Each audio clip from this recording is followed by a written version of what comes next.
हमारा टॉपिक है बेंजीन पर इलेक्ट्रोस्नेही प्रहार। अब जैसे हम क्या करते हैं, ये बेंजीन ले लेते हैं और इस बेंजीन पर हम नाइट्रिक अम्ल की क्रिया कराते हैं। तो नाइट्रिक अम्ल का सूत्र होता है HON डबल बॉन्ड O और तीर पर O। यदि इसको पैक रूप से लिखें तो क्या लिखेंगे, HNO3। अब इसका बंद यहाँ पर हम तोड़ते हैं, यहाँ पे इसका बंद यहाँ तोड़ देंगे। तो यहाँ पर बंद तोड़ने के पश्चात हम देखो ये बंद तो हट ही जाएगा, है ना, इसका तो कोई महत्व नहीं है। तो यहाँ पर क्या प्राप्त हो गया, ये O और H तो हो गया माइनस वाला, ठीक है। और यहाँ पर ये जो NO2 है, ये यहाँ पर क्या हो गया, इलेक्ट्रॉन स्नेही। इसको क्या बोलेंगे यहाँ पर, इलेक्ट्रॉन स्नेही। तो ये धनावेशित है, ये यहाँ अटैक होगा तो क्या होगा, ये हाइड्रोजन निकलेगी और यहाँ पर ये NO2 निकलेगा। अब क्या होगा, इस हाइड्रोजन को वापस इससे जोड़ देंगे। तो जब इस हाइड्रोजन को यहाँ से तोड़ते हैं, वापस बंद बन जाता है, तो ये NO2 यहाँ जुड़ जाती है और साथ में ये जो H निकला है, इस H की क्रिया हम क्या करते हैं, इस OH के साथ कराते हैं, हाइड्रोक्सिल के साथ कराते हैं। तो परिणाम स्वरूप जल का निर्माण होता है। इस अभिक्रिया को हम नाम देते हैं नाइट्रीकरण। तो इस अभिक्रिया में जैसे अपन ने जो समझने वाली चीज़ थी वो यही थी कि बेंजीन की क्रिया नाइट्रिक अम्ल के साथ कराई जाती है, तो परिणाम स्वरूप ये नाइट्रोबेंजीन का निर्माण होता है। अब जैसे हम कहे सल्फ्यूरीकरण करवाएं तो सल्फ्यूरीकरण इस अभिक्रिया में हम क्या करते हैं, ये हमने वापस बेंजीन ले लिया और इसकी क्रिया हम सल्फ्यूरिक अम्ल SO2 और H के साथ करवाते हैं। यहाँ ये बंद तोड़ते हैं, यहाँ पर ये वाला बंद तोड़ेंगे तो ये क्या होगा, O और H पर तो वापस वही ऋणावेश आएगा और SO2OH पर धनावेश आएगा। अब यहाँ बंद तोड़ने के पश्चात हमने क्या देखा, यहाँ पे इसको, यहाँ पे ये H जोड़ दिया, ये SO2 जो OH है इसको हमने यहाँ पर जोड़ दिया। अब इसको यहाँ से वापस जोड़ देते हैं, तो परिणाम स्वरूप यहाँ पे ये SO2OH बन गया। अब ये वाला H इस OH के साथ क्रिया करके वापस जल का निर्माण कर लेता है। इसी तरीके से यदि हम नेक्स्ट स्ट्रक्चर देखें, जैसे बेंजीन ले लिया, अब इसकी हम फ्रीडल क्रॉफ्ट अभिक्रिया देख रहे हैं। तो इस फ्रीडल क्रॉफ्ट अभिक्रिया में हम क्या करते हैं, इसकी क्रिया एल्किल क्लोराइड के साथ यानी CH3Cl के साथ कराते हैं। तो ये बंद हमने यहाँ तोड़ दिया, ये बंद यहाँ तोड़ दिया। बंद के टूटते ही क्या होगा, CH3 पर तो प्लस आ जाएगा और Cl माइनस बाहर निकलेगा।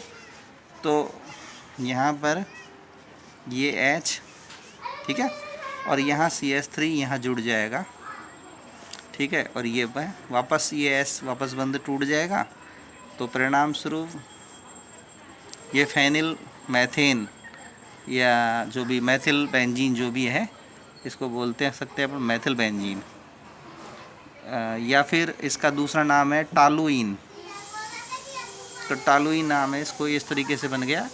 अब ये जो H निकला है ये वाला, ये Cl के साथ क्रिया करेगा तो परिणाम स्वरूप HCl बन जाता है। अब यदि हम फ्रीडल क्रॉफ्ट का ये जो अपन ने पढ़ा है, ये तो एल्किलीकरण है। अब यदि अपन इसका एसिटिलीकरण पढ़ें तो एसिटिलीकरण में हम क्या करते हैं, वापस ये बेंजीन ही लेते हैं और इसकी क्रिया हम CH3C double bond O CH3C double bond O Cl से करते हैं। इसकी अभिक्रिया ध्यान रखने वाली बात है कि AlCl3 की उपस्थिति में होती है। इसका इन दोनों के साथ में भी रिएक्शन होता है, इसको हम बाद में समझेंगे, परंतु हम पहले बॉन्ड डायरेक्ट तोड़ देते हैं। तो ये बॉन्ड यहाँ तोड़ दिया तो इससे CH3C डबल बॉन्ड O पर तो धनावेश आ जाता है और Cl पर ऋणावेश आ जाता है। इस बंद को यहाँ तोड़ते हैं, तोड़ने से ये H और ये वाला क्या हो गया यहाँ पर, सॉरी ये इलेक्ट्रॉन नहीं, ये वाला है, तो यहाँ पर C double bond O CH3 को यहाँ पर जोड़ देते हैं। फिर इस बंद को तोड़ते हैं तो यहाँ पर ये बेंजीन की जो संरचना है, इसमें यहाँ C डबल बॉन्ड O और ये CH3 बन जाता है और ये वाला H इस Cl के साथ क्रिया करके HCl जैसा कंपाउंड बना लेता है। तो देख लीजिए इस अभिक्रिया को अपन एसिटिलीकरण अभिक्रिया बोलते हैं। और ये बनने वाला जो यौगिक होगा इसको बोलेंगे एसिटाफिनॉन। क्या बोलेंगे? एसिटाफिनॉन। एसिटा बेंजीन, सॉरी एसिटा बेंजीन नाम देंगे इसको, है ना, एसिटा बेंजीन। अब जैसे अभी अभिक्रिया में अपन ने क्या लिया था, जैसे AlCl3 लिया था और इसकी क्रिया अपन जैसे करा रहे थे तो AlCl3 की क्रिया अपन जैसे मान लीजिए करवा रहे थे CH3C डबल बॉन्ड Cl के साथ। तो ये बंद अपन ने जैसे यहाँ तोड़ा था, तो तोड़ने से क्या होता है कि ये जो लुईस क्षार है वो क्रिया करती है इस Cl के साथ। तो क्या होता है AlCl4 माइनस बन जाता है और साथ में CH3C डबल बॉन्ड यहाँ पर ये धनावेश बनता है। अब ये जो इलेक्ट्रॉन स्नेही प्रिपेयर हुआ है ना, ये वाला इलेक्ट्रॉन स्नेही सीधा अटैक करता है जैसे बेंजीन के ऊपर, जैसे ये कर रहा है CH3C डबल बॉन्ड O, ये डायरेक्ट प्रहार करेगा यूँ। तो प्रहार करने से क्या होगा कि यहाँ पर हम देखें तो ये तो H निकल गया और ये C double bond O CH3 यहाँ की यूँ जुड़ जाएगा। फिर ये बंदा हाइड्रोजन वाला टूटता है तो ये वापस यहाँ पर एसिटाफिनॉन,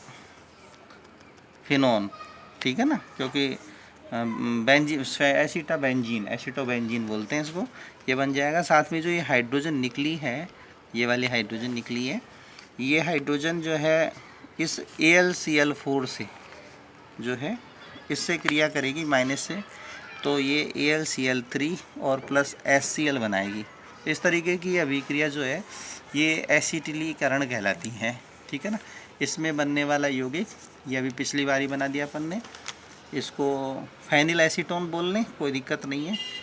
तो फेनिल एसीटोन भी इसको नाम अपन दे सकते हैं, कोई परेशानी वाली बात नहीं है। एक नई चीज़ जो इसमें हमने नाइट्रीकरण कराया, सल्फरीकरण कराया, स्किफिडल क्रॉफ्ट एल्किलीकरण, एसिटिलीकरण करवाया, है ना। एक इसका जैसे मान लीजिए हम थोड़ी देर के लिए हम बेंजीन ही ले लेते हैं और इस बेंजीन की क्रिया हम जो है नाइट्रस अम्ल के साथ करा देते हैं। किससे क्या करा देते हैं? नाइट्रस अम्ल। नाइट्रस अम्ल का सूत्र होता है HNO2। तो इसके साथ कराते हैं तो ये NO2 वाला बंद यूँ टूटेगा, यहाँ से बंद टूट जाएगा।